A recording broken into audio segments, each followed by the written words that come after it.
Yo, what's up guys? It's Noah here, and in today's video, I'm going to be talking through a couple player props I like over on PrizePicks for the Week 3 NFL slate this Sunday. We're going to discuss some props I like for the full Sunday slate, all the games happening on Sunday. I'll do separate videos for the primetime games. Already did a video, for Thursday Night Football. Did hit both of our plays for Thursday Night Football, and I will have a video up for Monday Night Football, which will probably get posted, sometime like Sunday night. But for this video, going to talk about the full main slate on Sunday. Got 3 plays that we're going to share in this video. And as always, we're going to talk through these 3 plays and we're going to share why I like them. Now, before we do get started, guys, make sure you hit that like button down below. If you do enjoy these PrizePicks videos, make sure you hit that subscribe button if you have not yet. And if you guys are new to PrizePicks and if you don't have a PrizePicks account, be sure to sign up. Use that promo code NOAH. When you sign up for PrizePicks, you'll get $50 in promo funds instantly added to your account once you place your first lineup. So you sign up, make a deposit, use that code NOAH, place your first lineup. Doesn't matter if you win or lose that lineup, PrizePicks is going to instantly give you $50 in promo funds that you can then use towards additional lineups. And I do want to shout out PrizePicks because they do have a free square available for Week 3 of the NFL season. If you guys want to check it out, Caleb Williams, his pass yards set at 0.5. This is a promo that PrizePicks has actually been doing for each week of the NFL season in the month of September. So they had a free square for Week 1. They had a free square for Week 2. This is their free square for Week 3. And then they'll have a free square again for Week 4. And then that'll be the last one kind of for the month of September. But you guys definitely need to be signing up for PrizePicks. You need to be taking advantage of these promos. Anytime sites give you discounts, free squares, free picks, this is an easy way to make money. So again, check out PrizePicks, guys, if you have not yet, and make sure to use that promo code NOAH when you do sign up. But let's go ahead and talk through the 3 props that I'm liking for this slate, guys. 3 plays. Let's go ahead and break them down. So the first prop we're going to take a look at is going to be a Chris Olave prop, and the one that I'm liking here is more than 13 fantasy score. Now, there's actually 2 props I like for Olave here. Now, if you play on PrizePicks, I do like fantasy score the most. Fantasy score is really simple. It's like fantasy football scoring. It's full PPR. You get a point per reception, and then all the other scoring statistics are just like every other fantasy football league uses. You can click scoring chart and see how the points are calculated. So I like the fantasy score most for Chris Olave, but if you can't take fantasy score, I do also like more than 64.5 receiving yards. I think this is a big time kind of get right spot for Chris Olave. It's kind of been a slow start to the season for Olave. He has gone under this fantasy score line in both of their games so far, but it's been a real kind of outlier start to the season. Not saying that the Saints are like a bad offense, but they have definitely done things to start the season that no one expected. They've put up over 40 points now in back-to-back weeks. They beat the Panthers 47-10 in Week 1, and then last week against Dallas they won 44-19. It's kind of crazy to see the Saints putting up 40 points a game, and Chris Olave has had like less than 13 fantasy points in both games. Eventually, some of that production is going to start going to Olave, who is the #1 receiver on this team. I know Rashid Shaheed has had some big games. He has caught, I think, 2 long touchdowns, both weeks this season. Alvin Kamara ran for like 4 touchdowns last week, or 4 or 5 touchdowns. Honestly, I can't even remember. Olave hasn't really gotten much production, but it's going to come at some point, and I think this is a spot where we can definitely expect kind of a get right spot here for Olave against the Eagles. Eagles have been very vulnerable this season against the pass. They were vulnerable against the pass last season. They gave up the 2nd most fantasy points to wide receivers last season, and so far to start this season, the Eagles are once again giving up the 2nd most fantasy points to wide receivers. So I think the matchup's really good here for Olave. This is a game that has a high total, 49.5 total. The Saints are playing at home in the Dome, which we like. Typically, higher games are more likely to be higher scoring when they're played indoors, just because you don't have to worry about weather, any of those type of factors. And we got a high total in this game, 49.5, so it's expected to be kind of a higher scoring game. And you can just look at Chris Olave's projections this week. 5 reception prop, 64.5 receiving yards prop. I mean, he's projected for around 11 to 12 fantasy points just from yards and receptions, and that doesn't factor in his potential for touchdowns. I know he hasn't scored a touchdown yet this season, but it's coming at some point. If the Saints are going to keep putting up 40 points a week, eventually Chris Olave is going to start contributing to those points. Eventually he's going to find the end zone.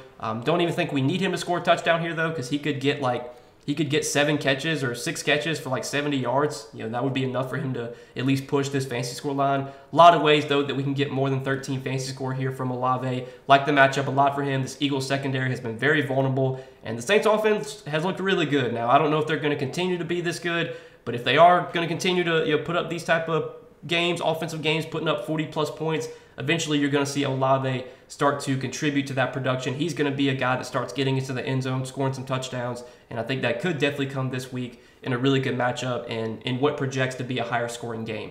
And doing some kind of cross-referencing, this is something that I do like to do. I like to compare projections, DFS projections, fantasy point projections to what PrizePicks has.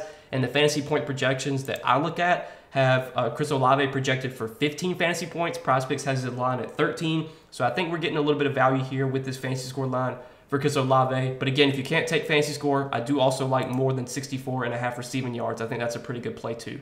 But that's the first prop I like for Sunday. And then the next two props I like are going to be correlated.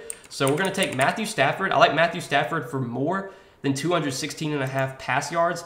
And we're going to correlate that with Demarcus Robinson. And we're going to take Demarcus Robinson for more than 5.5 targets. So Matthew Stafford, if he throws for 217 yards this week, if he goes over that pass yards line, that probably means he's going to have a decent amount of pass attempts.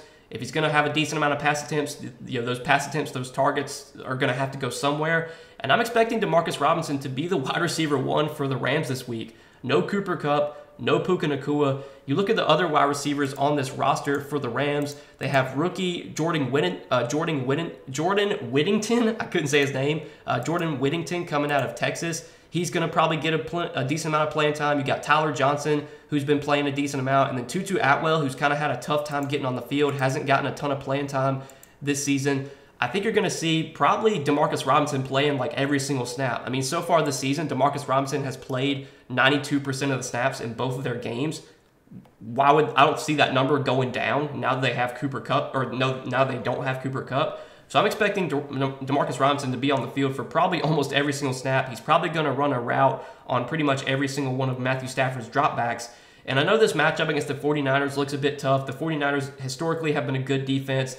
But Sam Darnold, I mean, he threw for over 260 yards, I think, against the 49ers last week. The 49ers defense has been looking a little bit more vulnerable than what we're used to them looking like. Darnold last week threw for 268 yards. I'm not expecting Matthew Stafford to go out there and put up 300-plus yards here. Obviously, we don't need him to do that. 217 yards is a very low line for Stafford. And I think the reason you're seeing such a low line on Matthew Stafford is because they don't have Puka Nacua. They don't have Cooper Kupp. If Puka Nacua and Cooper Kupp were both playing on Sunday, I think Stafford's pass yards line would probably be like 250, 255. But because both those guys are out, the books are projecting the Rams to not be as good offensively, which definitely could be the case. The Rams might have more 3-and-outs. They might struggle more to move the ball down the field. But this is still a game that's going to be played at home, in LA, in the Dome, indoors, where Stafford has historically played better. Stafford, when he was on the Lions, he is used to playing like indoors and in a dome. Got traded to the Rams, now used to playing indoors in a dome. Typically, Stafford plays a little bit better at home. It's also a game script where the Rams are expected to be playing from behind. They have, in this game, they are 6.5-point underdogs. So if we have a game script here where the Rams are playing from behind, I think we got a pretty good chance at Stafford throwing for 217 yards. Last week, he barely went under this line. I think he went under this line literally by 1 yard. He had, 216 last week? Yeah, he had 216 last week. But, I mean, that was a game that the Rams lost by like 30 points, and it was just a total blowout. As long as the Rams can go out there and just not get blown out, like if they can just keep this game within a few scores, like 7 to 14 points, Stafford's going to be out there for the whole game, and he's still going to be throwing. The only thing I do worry about is if the Rams just go out there and lay a complete egg, get blown out, and maybe they pull Stafford early or something like that. But that's obviously not something we can project. And given the spread being at 6.5, the books aren't expecting like a huge blowout here. So I do like Matthew Stafford for more than 216.5 pass yards, and I like to pair that with Demarcus Robinson more than 5.5 targets. I'm expecting Robinson to be the #1 target for Stafford here. And you look at Demarcus Robinson's prop lines for this week. I mean, he's got a 4 receptions line. If he gets 4 or 5 receptions, pretty likely he's going to have to see 6 targets to get 4 or 5 receptions. Sure, there are scenarios where maybe he only gets 4 targets and he catches all 4 of his targets. But that type of scenario is pretty unlikely. You would think if Robinson gets at least 4 receptions, he's pretty likely to also see at least 6 targets. And if if the efficiency is bad, like if he's maybe not connecting with Robinson but still getting the volume, I could definitely see scenarios where Robinson only gets 2 or 3 catches but still gets 6 targets, just because the volume's going to be there. I mean, Stafford has to throw the ball to somebody, and I think Demarcus Robinson's going to be the guy that gets a lot of those targets.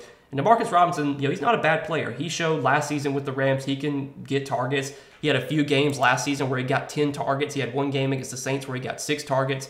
I mean, he was a guy they used a lot last season as kind of their wide receiver 3, and now he should step into the wide receiver 1 role without Cooper Kupp and without Puka Nacua. So these are the 3 props, guys, that I like for Sunday's NFL slate. Again, you can add the free square to this, the Caleb Williams 0.5 pass yards, add that to this, and it still pays out 10x. Even though we do have a correlated stack here with Stafford and Robinson, we're still getting a 10x payout for a 4-pick power play. If you want to play it safer, I guess you could do a 3-pick or 4-pick flex play too, but I think I'd prefer the power play here. Very good chance that if Stafford goes over pass yards, Robinson also goes over targets. So that's kind of what you're playing for. You're playing for both those to hit. Most likely either both of these are going to hit or neither one of them are going to hit. We're obviously going to play for both of them to go over. And then we talked about Olave, how I like this spot for Olave. I like him for more than 13 fantasy score. So 3 props for Sunday slate, 4 props if you add the free square to that. But that's what I'm liking, guys. As always, appreciate you watching. Make sure you guys hit that like button down below. If you do enjoy this PrizePicks content, make sure you hit that subscribe button if you have not yet.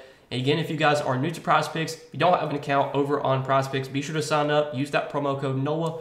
When you do sign up for PrizePicks, when you place your first lineup, you will instantly get $50 in promo funds added to your account. So check out PrizePicks if you have not yet. But good luck this week, guys. Thanks as always for watching and supporting the content. We will see you guys in the next one.